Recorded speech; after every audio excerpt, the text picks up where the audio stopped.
आज हम लोग पढ़ेंगे भारतीय इतिहास में वैदिक संस्कृति के बारे में। फर्स्ट चैप्टर हम लोगों ने पढ़ लिया था, सिंधु घाटी की सभ्यता जो चैप्टर था। उसके बाद आज पढ़ेंगे हम लोग वैदिक संस्कृति। अब देखो यहाँ पे पहला क्वेश्चन दिया गया है, आर्य संस्कृत भाषक शब्द है। आर्य किस भाषक शब्द है? संस्कृत भाषक शब्द है, जिसका शाब्दिक अर्थ होता है श्रेष्ठ या फिर कुलीन। अब देखो पेपर में क्वेश्चन कई बार पूछा गया है ये कि आर्य शब्द का मतलब क्या होता है, तो बताएंगे हम लोग श्रेष्ठ या फिर कुलीन होता है। और आर्य शब्द कौन सी भाषक शब्द है, तो बताएंगे हम लोग संस्कृत भाषक शब्द है। उसके बाद नेक्स्ट पॉइंट है, क्लास की संस्कृति में आर्य शब्द का अर्थ है एक उत्तम व्यक्ति। क्लास की संस्कृति में आर्य शब्द का अर्थ क्या होता है? एक उत्तम व्यक्ति। उसके बाद वेद चार हैं, कौन कौन से? ऋग्वेद, सामवेद, यजुर्वेद तथा अथर्ववेद। पेपर में पूछ ले जाए क्वेश्चन कि वेदों की संख्या कितनी है, तो बताएंगे हम लोग 4 वेद है। अगर पूछ ले जाए कि सबसे प्राचीन वेद कौन सा है, सबसे प्राचीन वेद है ऋग्वेद। कौन सा है? ऋग्वेद। तो यहाँ पे अगला पॉइंट है, अगला पॉइंट देखो यहाँ दिया भी गया है कि वेदों में सर्वाधिक महत्वपूर्ण ऋग्वेद है तथा इसे सर्वाधिक प्राचीन भी माना जाता है। उसके बाद ऋग्वेद, यजुर्वेद तथा सामवेद को वेद त्रयी या त्रयी कहा जाता है। अब पेपर में क्वेश्चन अगर पूछा जाए आप लोगों से कि त्रयी से किसका संबंध है, तो यहाँ पे ऋग्वेद, जो यजुर्वेद और सामवेद, इनको क्या कहा जाता है? इनको त्रयी कहा जाता है। और इसमें जैसे कि अथर्ववेद एक होता है।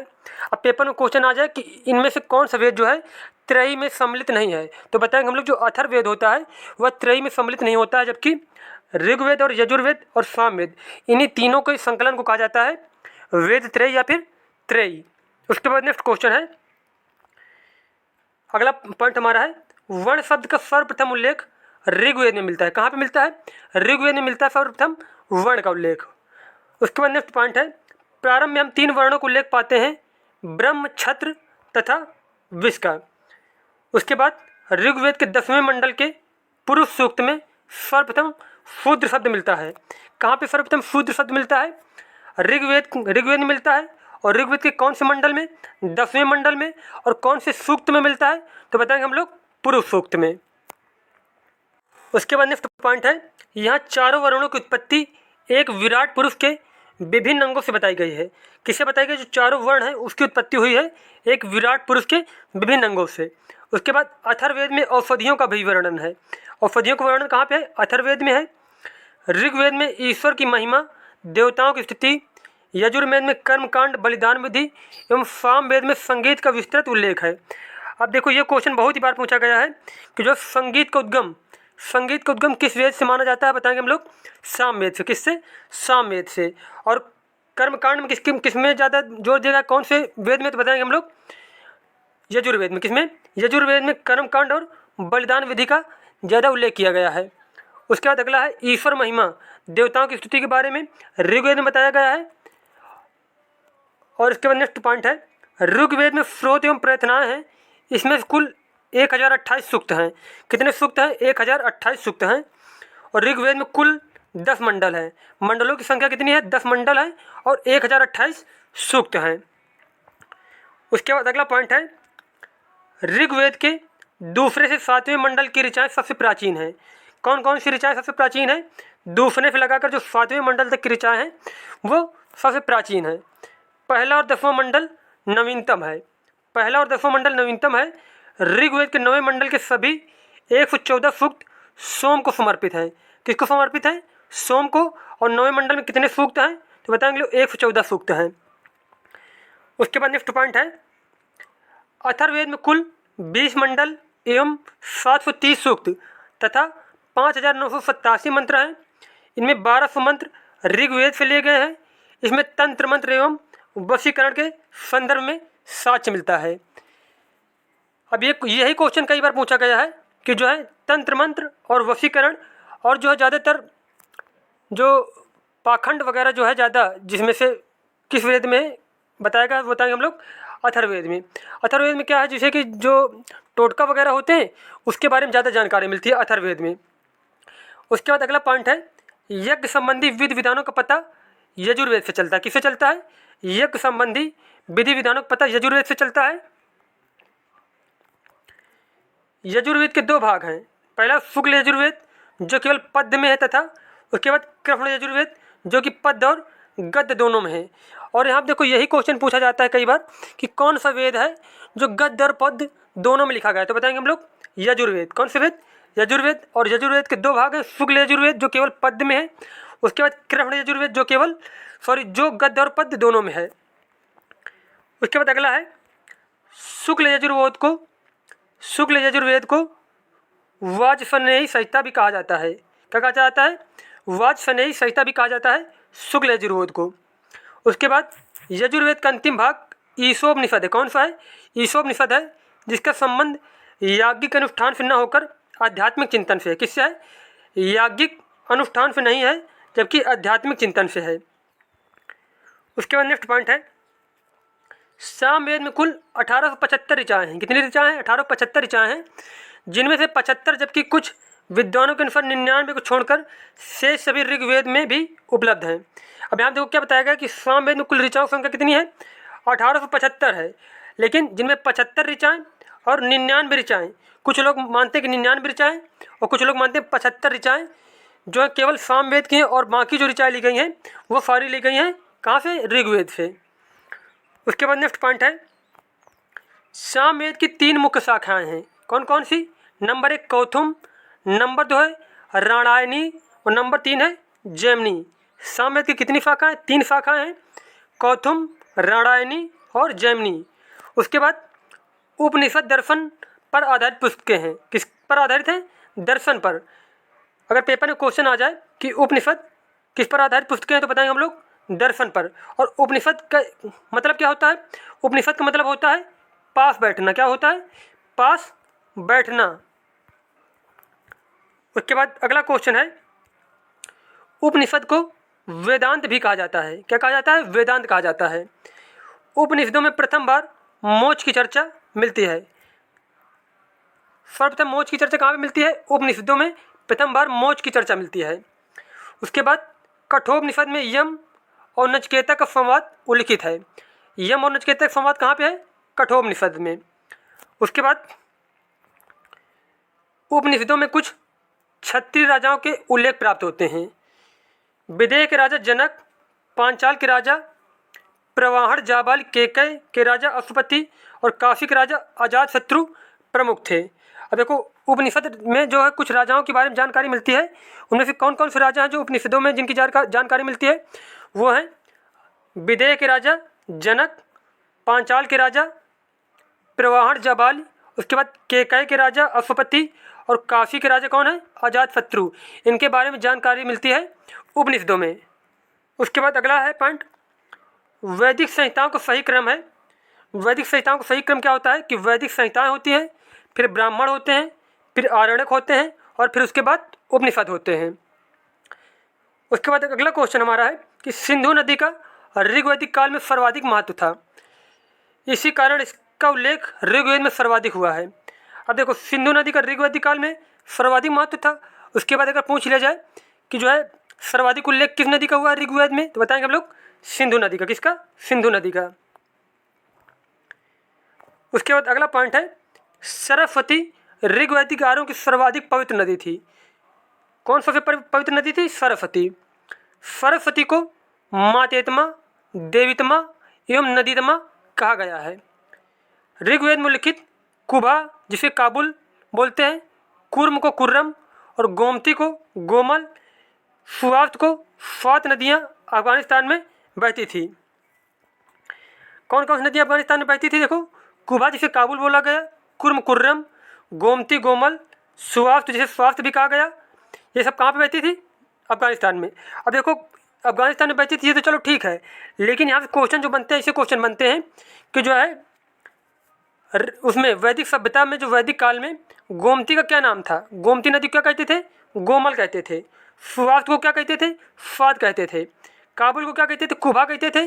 और कुर्रम को कुर्म कहते थे। ऐसे क्वेश्चन भी पेपर में पूछे जाते हैं, तो ये सारे पॉइंट आप लोगों को याद रखना है। अब यहाँ पे देखो ऋग्वैदिक नदियाँ दी गई हैं और यहाँ पे आधुनिक नाम दिए गए हैं, जैसे कि द्रस्वती। द्रस्वती का नाम क्या था? उसका प्रेजेंट टाइम में नाम क्या है? घग्गर नाम है।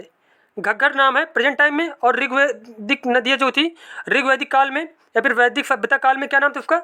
द्रस्वती था। उसके बाद फतुद्री, फतुद्री का जो प्रेजेंट टाइम में नाम है सतलज, क्या नाम है? सतलज नाम है। उसके बाद रावी को परफाड़ी कहा जाता था। उसके बाद काबुल को कहा जाता था कुबा, और झेलम को कहा जाता था बितास्ता। झेलम को क्या कहते थे? बितास्ता। उसके बाद नेक्स्ट है चिनाब, चिनाब को कहते थे अस्किनी, ब्यास को कहा जाता था विपाशा, गोमल को कहते थे गोमती, कुर्रम को कहते थे कुर्म, और गंडक का नाम था सदानीरा, और स्वात नदी का नाम था सुवास्तु। उसके बाद नेक्स्ट पॉइंट है आश्रम व्यवस्था, ब्रह्मचर्य, गृहस्थ, वानप्रस्थ, संन्यास का प्रचलन वेदोत्तर काल में हुआ था। कब हुआ था? वेदोत्तर काल में या फिर वैदिक काल में आश्रम व्यवस्था का प्रचलन हुआ था। उसके बाद छंदोक उपनिषद में केवल 3 आश्रमों का उल्लेख है, जबकि जाबालोपनिषद में सर्वप्रथम 4 आश्रम का उल्लेख मिलता है। अब देखो यहाँ से क्वेश्चन क्या बनेगा, अब देखो यहाँ से क्वेश्चन ये बनेगा कि 4 आश्रमों के बारे में कौन से उपनिषद में उल्लेख मिलता है, तो बताएंगे हम लोग जाबालोपनिषद। कौन सा उपनिषद? जाबालोपनिषद में। उसके बाद नेक्स्ट पॉइंट है वरुण देवता को वैदिक सभ्यता में नैतिक व्यवस्था का प्रधान माना जाता था। नैतिक व्यवस्था का प्रधान किस देवता को मानते थे? वरुण देवता को। उसके बाद इसी कारण वरुण को ऋतस्य गोपा भी कहा जाता था। वरुण को क्या कहा गया? ऋतस्य गोपा। उसके बाद बृहस्पति को वैदिक देवताओं का पुरोहित माना जाता था। वैदिक साहित्य में कई ऐसी विदुषी स्त्रियों का उल्लेख मिलता है जिन्होंने वेद मंत्रों की रचना की थी। उनमें से कौन कौन सी थी? देखो वेद मंत्रों की जो स्त्रियों ने रचना की वो थी अपाला, घोषा, विश्वारा और लोपामुद्रा। उसके बाद अगला है लोपामुद्रा अगस्त ऋषि की पत्नी थी। किसकी पत्नी थी? अगस्त ऋषि की पत्नी थी लोपामुद्रा। उसके बाद नेक्स्ट पॉइंट है वैदिक काल में सोने के हार को निष्क कहा जाता था। निष्क का मतलब क्या होता था? सोने का हार। उसके बाद बौद्ध जातक में 3 प्रकार के स्वर्ण सिक्कों का उल्लेख मिलता है। किसमें? बौद्ध जातक में 3 प्रकार के स्वर्ण सिक्कों का उल्लेख मिलता है। अब देखो यहाँ पे अगला पॉइंट दिया गया है कि बौद्ध जातक में 3 प्रकारों के स्वर्ण सिक्कों का उल्लेख मिलता था। उनमें से जो 3 प्रकार सिक्के थे उसमें से प्रथम क्रम में कौन से थे? निष्क थे, दूसरे क्रम में स्वर्ण थे, और तीसरे क्रम में कौन थे? मफाका थे। तो ये क्या थे? ये तीनों जो है सोने के सिक्के थे। अब पेपर में क्वेश्चन पूछ लिया जाए कि जो है निष्क किससे संबंधित है, तो देखो निष्क एक प्रकार का हार भी था, और निष्क जो था सोने के सिक्कों की भी बोला गया। तो यहाँ पे अगर जो भी ऑप्शन मिले, अगर सोने का हार मिल जाए तो सोने का हार करेक्ट करेंगे, और अगर मिल जाए कि जो है निष्क क्या था, अगर मिले कि मुद्राएं थी, सोने के सिक्के थे, तो सोने के सिक्कों करेक्ट करेंगे। और यहाँ पे लेकिन स्वर्ण और मफाका ये क्या थे? ये सोने के सिक्के थे। उसके बाद अगला है 14 ईस्वी पूर्व के बोगज कोई एशिया माइनर के अभिलेखों में ऋग्वैदिक काल के देवताओं इंद्र, वरुण, मित्र तथा नासत्य का उल्लेख मिलता है। किसमें?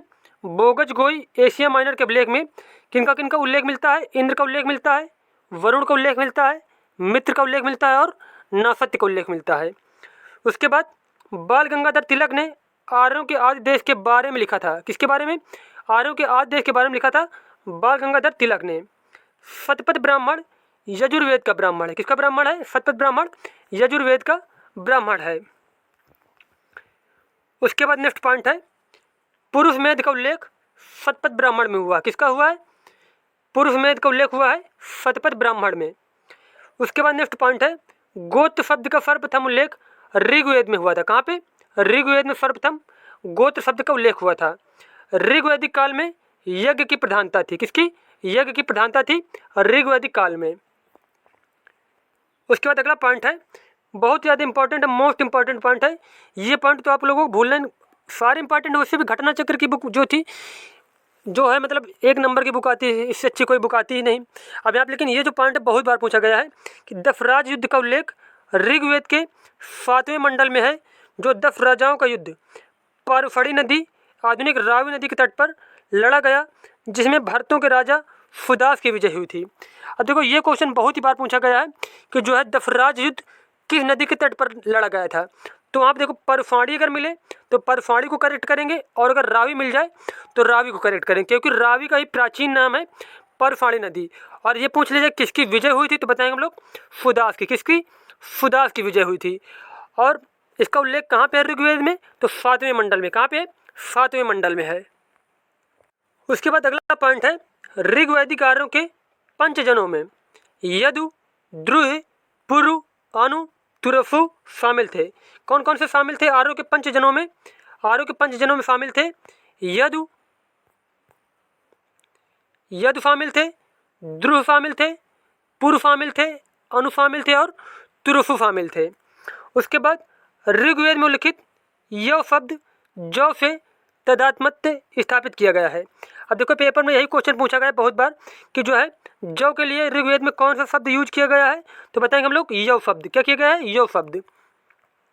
उसके बाद नेक्स्ट पॉइंट है वैदिक काल में सभा एवं समिति नामक दो संस्थाएं राजा की निरंकुशता पर नियंत्रण रखती थी। क्या करती थी? राजा की निरंकुशता पर नियंत्रण रखती थी। कौन कौन सी? सभा और समिति नामक दो संस्थाएं। उसके बाद सभा श्रेष्ठ एवं संभ्रांत लोगों की संस्था थी, जबकि समिति सामान्य जनता का प्रतिनिधित्व करती थी। अब देखो पेपर में कैसे क्वेश्चन आएगा। पेपर में ये क्वेश्चन पूछा जाएगा कि वैदिक काल में जो समिति थी, समिति किसका प्रतिनिधित्व करती थी? बताएंगे हम लोग सामान्य जनता का। किसका? सामान्य जनता का। और वही पूछ लीजिए सभा, तो सभा श्रेष्ठ एवं संभ्रांत लोगों का प्रतिनिधित्व करती थी। उसके बाद नेक्स्ट पॉइंट है अथर्ववेद में सभा और समिति को प्रजापति की दो पुत्रियां कहा गया है। अथर्ववेद में सभा और समिति को क्या कहा गया है? प्रजापति की दो पुत्रियां कहा गया है। उसके बाद ऋग्वेद में इंद्र का वर्णन सर्वाधिक प्रतापी देवता के रूप में किया जाता है, जिसे 250 सूक्त समर्पित हैं। इसमें यह भी क्वेश्चन पूछा जाता है कि जो सर्वाधिक बार किसका उल्लेख किया गया है, किस देवता को उल्लेख किया गया ऋग्वेद में, तो बताएंगे हम लोग इंद्र का। किसका? इंद्र का। और इसके लिए एक शब्द यूज किया गया पुरंदर। ये भी नोट कर लीजिए पुरंदर। क्या पुरंदर किसको कहा जाता था? तो कहते थे इंद्र को। और इसके लिए कितने सूक्त समर्पित हैं इंद्र के लिए, तो बताएंगे हम लोग 250 सूक्त। उसके बाद नेक्स्ट पॉइंट है ऋग्वेद में अग्नि को 200 सूक्त समर्पित हैं और वह इस काल का दूसरा सर्वाधिक महत्वपूर्ण देवता है। तीसरा स्थान वरुण का है, जो समुद्र का देवता एवं ऋतु का नियामक माना जाता है। अब देखो पेपर में यहाँ से ऐसे क्वेश्चन आएगा कि जो है समुद्र का देवता या फिर ऋतु नियामक देवता किसको बोलते थे, तो बताएंगे हम लोग वरुण को। किसको? वरुण को। और पूछ ले अगर कि सबसे महत्वपूर्ण देवता किसे माना गया, तो बताएंगे हम लोग इंद्र को। किसको? इंद्र को। उसके बाद अगला पॉइंट है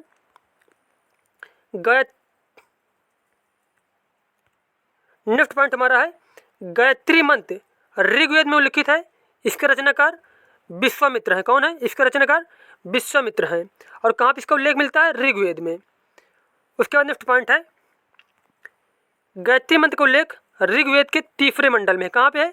ऋग्वेद के तीसरे मंडल में गायत्री मंत्र का उल्लेख है। उसके बाद पुराणों की संख्या 18 है। कितनी है? पुराणों की संख्या 18 है। पुराणों की रचना लोमहर्ष ऋषि तथा उनके पुत्र उग्रश्रवा द्वारा की गई थी। किसके द्वारा पुराणों की रचना की गई? लोमहर्ष ऋषि और उनके पुत्र उग्रश्रवा के द्वारा। उसके बाद नेक्स्ट पॉइंट है पुराणों में भविष्यत काल शैली में कलयुग के राजाओं का विवरण मिलता है। उसके बाद नेक्स्ट क्वेश्चन है सत्यमेव जयते शब्द मुंडकोपनिषद से लिया गया है, जिसका अर्थ है सत्य की ही विजय होती है। ये क्वेश्चन हजारों बार पेपर में आया है कि जो है सत्यमेव जयते कहाँ से लिया गया है, तो बताएंगे हम लोग मुंडकोपनिषद से। और जो है सत्यमेव जयते का मतलब क्या होता है? सत्य की ही विजय होती है। उसके बाद ये भारत के राज्य चिन्ह पर भी अंकित है। भारत के जो राज्य चिन्ह होता है उसके नीचे लिखा होता है सत्यमेव जयते, जिसका अर्थ होता है सत्य की ही विजय होती है। उसके बाद नेक्स्ट पॉइंट है ऐतरेय तथा कौशिकी ऋग्वेद के 2 ब्राह्मण ग्रंथ हैं। ऋग्वेद के कौन कौन से ब्राह्मण ग्रंथ हैं? ऐतरेय और कौशिकी। उसके बाद वैदिक काल में गाय को अघन्या न मारे जाने योग्य कहा जाता था। अब ये क्वेश्चन भी पूछा गया पेपर में कि वैदिक काल में गाय के लिए कौन सा शब्द यूज किया गया है, तो बताएंगे हम लोग अघन्या शब्द। और अघन्या का मतलब क्या होता है? न मारे जाने योग्य। उसके बाद नेक्स्ट चैप्टर हम लोग पढ़ेंगे बौद्ध धर्म और गौतम बुद्ध जीवनी एवं उनकी शिक्षाओं के बारे में। मिलते हैं नेक्स्ट वीडियो में। और वीडियो अगर अच्छा लगा तो चैनल को सब्सक्राइब करें, लाइक करें, कमेंट करें। धन्यवाद।